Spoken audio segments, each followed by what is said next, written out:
Prabuddha Bharat International Program of Reading the Constitution of India, Episode 50. In this episode, we cover from Article 368 to 371. These articles deal with the amendment of the Constitution and temporary, transitional and special provisions in the Constitution. భారత రాజ్యాంగము, ప్రబుద్ధ భారత నిర్మాణము. Prabuddha Bharat international ఆధ్వర్యంలో రాజ్యాంగ పఠనానికి ఆహ్వానం. నా పేరు ఝాన్సీ గడ్డం. రాజ్యాంగ పఠనం 50వ ఎపిసోడ్.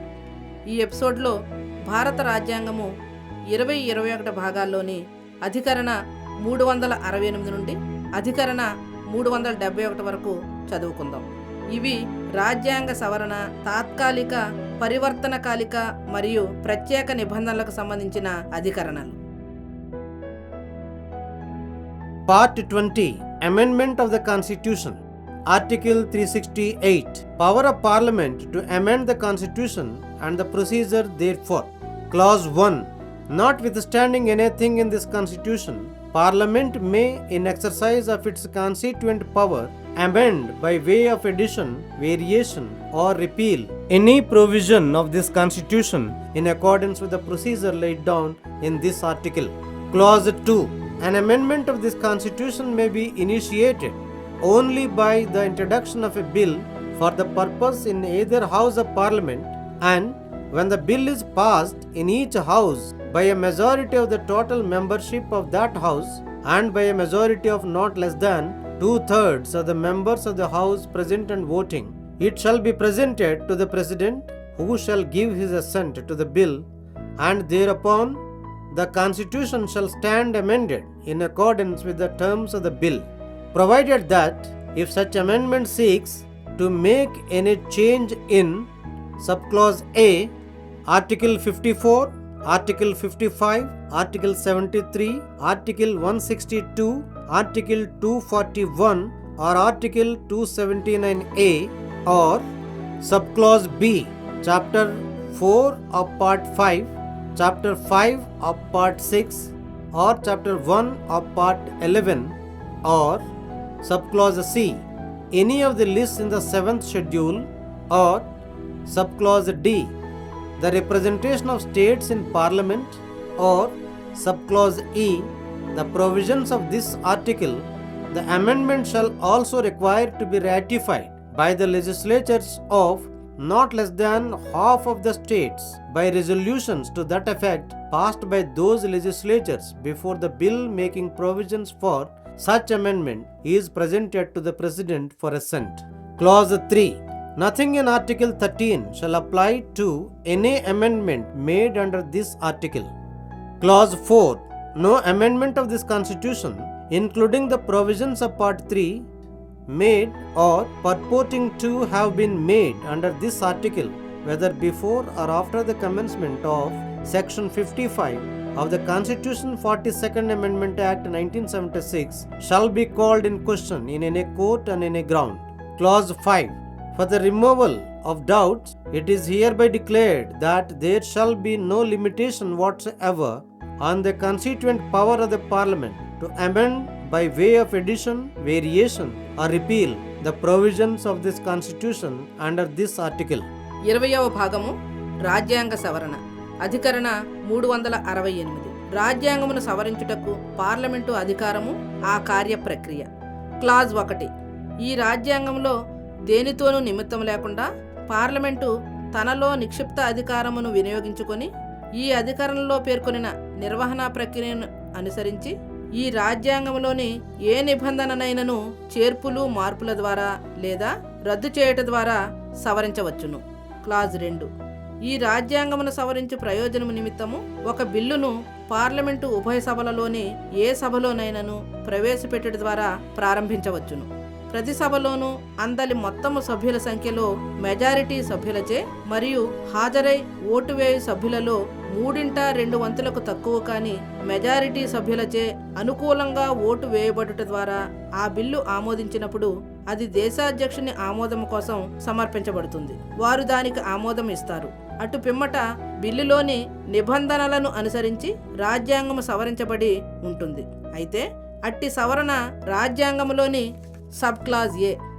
అధికరణ 54, అధికరణ 55, అధికరణ 73, అధికరణ 162, అధికరణ 241 లేక అధికరణ 279 ఏలలో సవరణ కోరితే లేక సబ్ క్లాజ్ బి 5వ భాగపు అధ్యాయము 4లో, 6వ భాగపు అధ్యాయము 5లో, 11వ భాగపు అధ్యాయము 1లో సవరణ కోరితే లేక సబ్ క్లాజ్ సి 7వ షెడ్యూలులోని ఏదేని జాబితాలలో సవరణ కోరితే లేక సబ్ క్లాజ్ డి పార్లమెంటులో రాష్ట్రముల యొక్క ప్రాతినిధ్యం విషయంలో సవరణ కోరితే లేక సబ్ క్లాజ్ ఈ. ఈ అధికరణలోని నిబంధనలలో ఏదేని మార్పు కోరునది అయినప్పుడు ఆ సవరణ కొరకు నిబంధన చేసిన బిల్లును దేశాధ్యక్షుని అనుమతికి సమర్పించుటకు ముందే అది మొత్తము రాష్ట్రముల సంఖ్యలో సగమునకు తగ్గని రాష్ట్రాల శాసన వ్యవస్థలచే అనుకూల తీర్మానాల ద్వారా ఆమోదించబడవలెను. క్లాజ్ 3 13వ అధికరణలో ఉన్నదేదియు ఈ అధికరణ క్రింద చేసిన ఏదేని సవరణకు వర్తించదు. క్లాజ్ 4 రాజ్యాంగ 42వ సవరణ చట్టం 1976లోని 55వ సెక్షన్ ప్రారంభమునకు ముందు లేక తరువాత ఈ అధికరణ క్రింద చేయబడిన లేదా చేయబడినట్లు అర్థమిచ్చుచున్న 3వ భాగంలోని నిబంధనలతో సహా రాజ్యాంగ సవరణ ఏదీ కాని ఏ కారణంపైనైనను ఏ న్యాయస్థానమునందును ప్రశ్నించబడరాదు. క్లాజ్ 5 ఈ అధికరణ క్రింద రాజ్యాంగంలోని నిబంధనలకు చేర్పులు మార్పులు చేస్తూ లేదా రద్దు చేయు రూపంలో సవరణ చేయడానికి పార్లమెంటు నిక్షిప్త అధికారముపై ఏ విధమైన పరిమితి ఉండదని సందేహములను తొలగించే నిమిత్తం ఇందు మూలముగా ప్రకటించబడింది. Part 21 Temporary, Transitional and Special Provisions. Article 369 Temporary power to Parliament to make laws with respect to certain matters in the state list as if they were matters in the concurrent list. Notwithstanding anything in this constitution, Parliament shall, during a period of 5 years from the commencement of this constitution, have power to make laws with respect to the following matters as if they were enumerated in the concurrent list, namely, subclause A, trade and commerce within a state in and the production, supply and distribution of cotton and woolen textiles, raw cotton including ginned cotton and unginned cotton or kapas, cotton seed, paper including newsprint, food stuffs including edible oils and oils, cattle fodder including oil cakes and other concentrates, coal including coke and derivatives of coal, iron, steel and mica. Subclause B. Offences against laws with respect to any of the matters mentioned in Clause A, jurisdiction and powers of all courts except the Supreme Court with respect to any of those matters, and fees in respect of any of those matters but not including fees taken in any court. But any law made by Parliament which Parliament would not but for the provisions of this article have been competent to make shall, to the extent of the incompetency, cease to have effect on the expiration of the said period, except as respects things done or omitted to be done before the expiration thereof. 21వ భాగము తాత్కాలిక, పరివర్తనకాలిక మరియు ప్రత్యేక నిబంధనలు. అధికరణ 369 రాష్ట్ర జాబితాలోని కొన్ని విషయములకు సంబంధించి అవి ఉమ్మడి జాబితాలోని విషయములన్నట్లు భావించి శాసనములు చేయుటకు పార్లమెంటు తాత్కాలిక అధికారము. ఈ రాజ్యాంగంలో దేనితోనూ నిమిత్తం లేకుండా పార్లమెంటు ఈ రాజ్యాంగము ప్రారంభమైనప్పటి నుండి 5 సంవత్సరముల కాలావధి లోపల ఈ క్రింది విషయముల గురించి అవి ఉమ్మడి జాబితాలోని విషయములైనట్లు భావించి శాసనములు చేయడానికి అధికారము కలిగి ఉండును. అవేవనగా సబ్ క్లాజ్ ఏ నూలు మరియు ఉన్ని దుస్తులు, ముడిపత్తి, గింజలు తీసిన మరియు తీయని పత్తి లేక కాపాస్, పత్తి గింజలు, న్యూస్ ప్రింట్తో సహా కాగితము, వంట నూనె, గింజలు మరియు నూనెలతో సహా ఆహార పదార్థములు, గానుగ పిండి మరియు తదితర సారము కలిగిన పదార్థములతో సహా పశుగ్రాసము, కోకు మరియు రాక్షసి బొగ్గు నుండి ఉత్పత్తైన ఉప ఉత్పత్తులతో సహా బొగ్గు, ఇనుము, స్టీలు, మైకాకు సంబంధించిన ఒక రాష్ట్రము లోపల జరుగు వ్యాపార వాణిజ్యములు మరియు వాటి ఉత్పాదన, సరఫరా మరియు పంపిణీ. Sub clause B. నిబంధన ఏలో పేర్కొనబడిన ఏవేని విషయముల గురించిన శాసనములకు విరుద్ధమగు అపరాధములు ఆ విషయములలో దేనిని గూర్చైనను సుప్రీంకోర్టు తప్ప ఇతర న్యాయస్థానములన్నింటి అధికార పరిధి, అధికారములు మరియు ఆ విషయములలో దేనిని గురించైనను ఏదేని న్యాయస్థానముచే తీసుకొనబడి ఫీజు మినహా ఇతర ఫీజులు. అయితే ఈ అధికరణ నిబంధనలు లేకుండినచో ఏ శాసనమును చేయడానికి పార్లమెంటుకు అధికారం లేకుండేటిదో అట్టి ఏదేని శాసనమును పార్లమెంటు చేసిన ఎడల ఆ మేరకు సదరు కాలావధి ముగియక ముందు చేయబడిన లేక చేయుట నుండి ఉద్దేశపూర్వకంగా వదిలిన విషయములను గురించి తప్ప ఇతర విషయముల గురించి ఆ కాలావధి ముగిసిన పిమ్మట ఆ శాసనము అమలు కోల్పోవును. Article 370. All provisions of this Constitution, as amended from time to time, without any modification or exceptions, shall apply to the state of Jammu and Kashmir, notwithstanding anything contrary contained in Article 152 or Article 308 or any other article of this Constitution or any other provision of the Constitution of Jammu and Kashmir or any law, document, judgment, ordinance, order, bylaw, rule, regulation, notification, custom or usage having the force of law in the territory of India or any other instrument, treaty or agreement as envisaged under Article 363 or otherwise. అధికరణ 370. ఈ రాజ్యాంగంలోని అన్ని నిబంధనలు ఎప్పటికప్పుడు సవరించినట్లుగా ఎటువంటి మార్పులు లేదా మినహాయింపులు లేకుండా అధికరణ 152 లేదా అధికరణ 308 లేదా ఈ రాజ్యాంగంలోని ఏదేని ఇతర అధికరణ లేదా జమ్మూ కాశ్మీర్ యొక్క రాజ్యాంగంలోని ఏదేని ఇతర నిబంధన లేదా భారతదేశ భూభాగంలో శాసనం వలె అమలు కలిగి ఉండే ఏదేని శాసనము, పత్రము, తీర్పు, అధ్యాదేశము అంటే ఆర్డినెన్సు, ఉత్తర్వు, బైలా, రూలు, రెగ్యులేషను, నోటిఫికేషను, ఆచారము లేక వాడుక లేదా అధికరణ 363లో చెప్పబడినట్లుగా లేదా ఇతరత్ర మరే ఇతర పత్రము, సంధి లేదా అంగీకారములో ఏదైనా విరుద్ధంగా ఉన్నప్పటికీ జమ్మూ కాశ్మీర్ రాష్ట్రమునకు వర్తిస్తుంది. Article 371. Special provision with respect to the state of Maharashtra and Gujarat.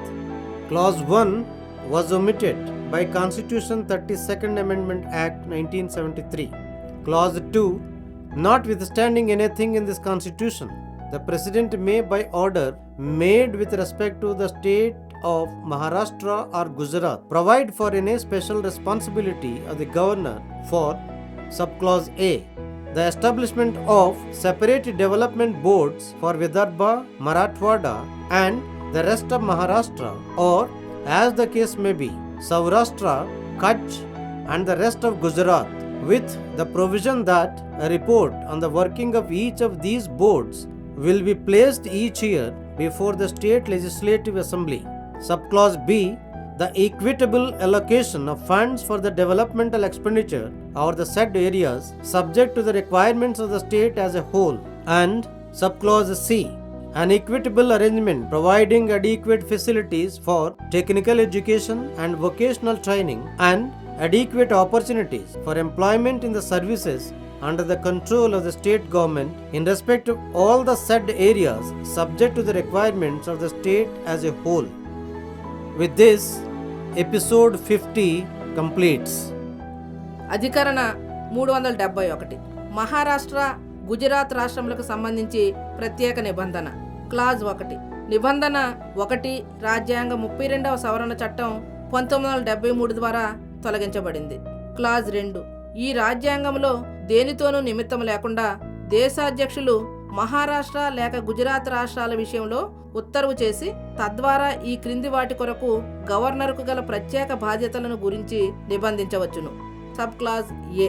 Vidarbha, Marathwada మరియు మహారాష్ట్రలో మిగతా భాగము లేదా సందర్భానుసారం సౌరాష్ట్ర, కచ్ మరియు గుజరాత్లోని మిగతా భాగమునకై వేరువేరుగా అభివృద్ధి మండలులను ఏర్పరచుట మరియు అటువంటి ప్రతి వ్యవస్థ పనితీరును గురించిన ప్రతి సంవత్సరము ఆయా రాష్ట్రాల శాసన వ్యవస్థల సమక్షంలో నివేదికను ఉంచుటకు. సబ్ క్లాజ్ బి ఆ రాష్ట్రమంతటికీ కావలసిన అవసరాలకు లోబడి సదరు ప్రాంతాలను అభివృద్ధి పరచుటకై చేయవలసిన వ్యయముల అవసరాలకు సమన్యాయం గల నిధులను కేటాయించడం.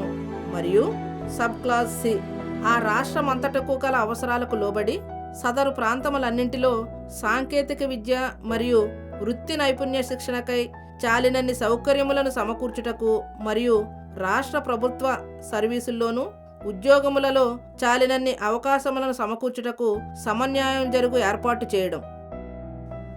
ఇంతటితో రాజ్యాంగ పఠనం 50వ ఎపిసోడ్ సమాప్తం.